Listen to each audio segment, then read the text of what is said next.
रात्रीचे 12:30 वाजले होते.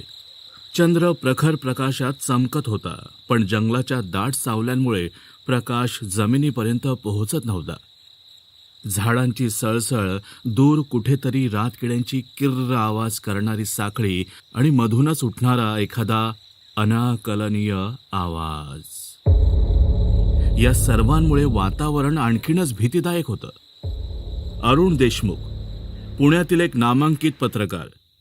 त्याने आतापर्यंत अनेक रहस्यांचा शोध घेतला होता, पण आज तो एका अशा ठिकाणी पोहोचला होता जिथे सत्य आणि कल्पना यामध्ये धूसर सीमारेषा होती. गेल्या काही महिन्यांपासून तो भानुपूर नावाच्या हरवलेल्या गावाबद्दल वाचत होता. काही लोक म्हणत होते की ते गाव एका भीषण रोगाने उद्ध्वस्त झालंय. काहींनी सांगितलं की तो एक शापित प्रदेश आहे, आणि काही जण तर यावर विश्वास ठेवायला तयारच नव्हते की असं गाव कधी अस्तित्वात होतं. पण अरुण देशमुखचा ठाम विश्वास होता, जर गाव एकेकाळी अस्तित्वात होतं तर त्याच्या हरवण्यामागे काहीतरी मोठं गूढ असेल. त्याने आपल्या जुन्या महिंद्रा जीपमधून गावाचा शोध घ्यायचं ठरवलं. पुण्याहून निघाल्यानंतर त्याने जंगलात प्रवेश केला. तिथे कोणतेही दिशादर्शक फलक नव्हते. फक्त एका वृद्धाने त्याला सांगितलं होतं, त्या रस्त्याने जाऊ नका. संध्याकाळनंतर तिथं कोणीही जात नाही. ते गाव शापित आहे. शापित आहे ते गाव. पण अशा गोष्टींनी अरुण घाबरणारा नव्हता. तो गाडीत बसला आणि त्याने अंधाराच्या दिशेने गाडी हाकली. रात्रीचे 1:30 वाजून गेले असत. अरुणच्या गाडीचं पेट्रोल संपलं आणि त्याने कपाळावर हात मारला. शे, ह्याला पण आताच बंद पडायचं होतं. समोर एक दाट धुक्यात बुडालेली वाट दिसत होती. त्याने गाडीतून खाली उतरून टॉर्च चालू केला आणि पुढे चालू लागला.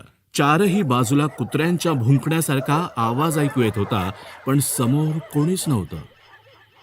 आणि अचानक त्याच्या कानावर एक विचित्र हसण्याचा आवाज आला.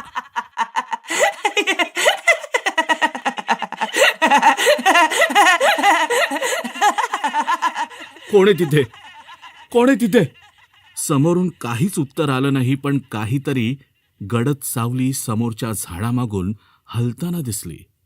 त्या सावलीचा आकार मानवी होता. अरुणचा श्वास थांबला. त्याने धीर एकवटून समोर पाऊल टाकलं आणि काही अंतरावर त्याला एक गाव दिसू लागलं. भानुपूर. गावात प्रवेश करताच त्याला विचित्र जाणवायला लागलं. हवेचा गारठा अचानक वाढला. पायाखालची जमीन अगदी शुष्क आणि पोकळ वाटत होती. गावातील घरं जुनी, मोडकळीस आलेली होती, पण प्रत्येक घराच्या दारासमोर तेलाचे दिवे लागले होते. हे कसं शक्य होतं? त्याने एका जुन्या वाड्याजवळ जाऊन पाहिलं तर दार कडाडत उघडलं आणि आत एक वृद्ध माणूस दिसला. तो काहीतरी कुजबुजत होता. अरुणने विचारलं, काका, हे गाव इतकं सुनसान काय? आणि इथली माणसं कुठे गेलीये? म्हाताऱ्याच्या डोळ्यात भीती दाटली. तो अगदी हलक्या आवाजात म्हणाला, तू इथं थांबू नकोस. रात्रीच्या 3ऱ्या प्रहरी इथे काहीतरी भयंकर घडतं. भयंकर घडतं म्हणजे काय होतं नक्की? गावाला शाप आहे. प्रत्येक पौर्णिमेला इथली माणसं अदृश्य होतात आणि परत परत कधीच येत नाहीत. आणि त्याच वेळी अरुणच्या पाठीमागून एका स्त्रीच्या हसण्याचा आवाज आला.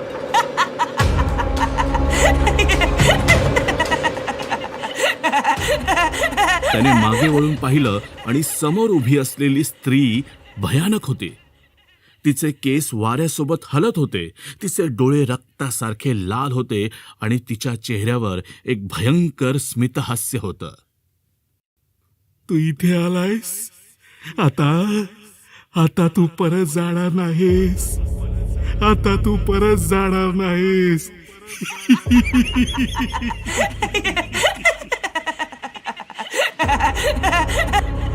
ती हसत म्हणाली, कोण आहेस तू? कोण आहेस तू?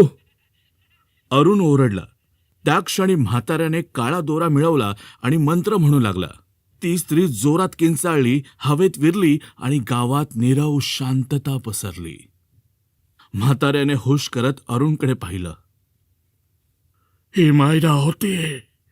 पूर्वीच या गावावर राज्य होतं, पण काही काळाने तिला धोका दिला गेला आणि तिने आत्महत्या केली. तिच्या आत्म्याने संपूर्ण गावाला शाप दिला की जो इथे येईल तो पुन्हा परत जाणार नाही, आणि तेव्हापासून गावात रात्री कुणीही थांबू शकत नाही ना राहू शकता. काय? मग आजोबा, आता मी काय करू? मला तर खूप भीती वाटते. अरुणने घाबरत घाबरत विचारलं. हे, पहाटे सूर्य उगवायच्या आत गाव सोडून जा, नाहीतर तुलाही इथून बाहेर पडता येणार नाही. नाही बाहेर पडता येणार तुला या गावाच्या. अरुणने पूर्ण रात्र गावाबाहेर जाण्याचा प्रयत्न केला, पण प्रत्येक वाट पुन्हा गावातच परत येत होती. शेवटी पहाटे 4च्या सुमारास पक्षी ओरडू लागले आणि पहाटेचा पहिला किरण गावावर पडला. त्याच क्षणी संपूर्ण गाव एका धुक्यात विलीन होत गेलं. अरुणने पळत पळत जंगली रस्त्याकडे धाव घेतली. जसा तो बाहेर पडला आणि मागे वळून पाहिलं तर भानुपूर गायब झालं होतं. पुन्हा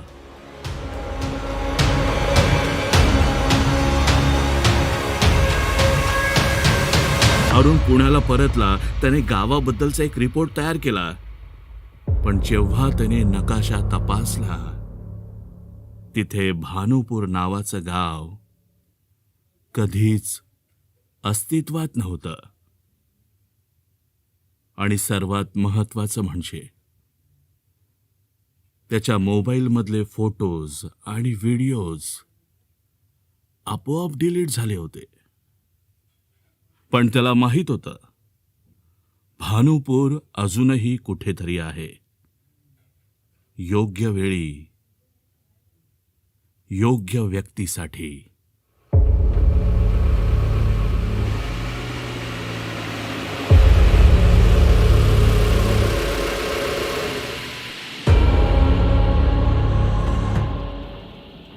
मित्रांनो, तुम्हाला जर आमच्या कथा आवडल्या असतील तर आपल्या चॅनलला सबस्क्राईब करा, लाईक करा आणि तुमच्या मित्रांसोबत नक्की शेअर करा.